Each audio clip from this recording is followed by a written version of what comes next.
আজকে তোমাদের সাথে শেয়ার করছি একদম সফট সফট ধোকলার রেসিপি, যেটা ভীষণই বানানো ইজি। তো চলো শুরু করা যাক। প্রথমে একটা বাটিতে আমি নিয়ে নিচ্ছি হাফ চামচের মতো সিট্রিক অ্যাসিড। এটাকে তোমরা বাজারে টক চিনি বলে কিনতে পাবে। এটা দিলে ধোকলাটা কিন্তু ভীষণই ভালো হয়। আর 1 চামচের মতো চিনি, একটু নুন আর জল দিয়ে একটা মিক্সচার তৈরি করে নেব।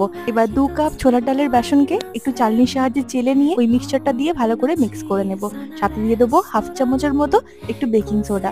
এবার যে পাত্রের মধ্যে ধোকলাটাকে আমি স্টিম করব তার মধ্যে একটু অয়েল ব্রাশ করে নিয়ে দিয়ে দেবো ব্যাটারটা। এবার এটাকে 15 থেকে 20 মিনিটের জন্য একটু স্টিম করে নেব। হয়ে গেলে একটা কাঠি দিয়ে চেক করে নেব।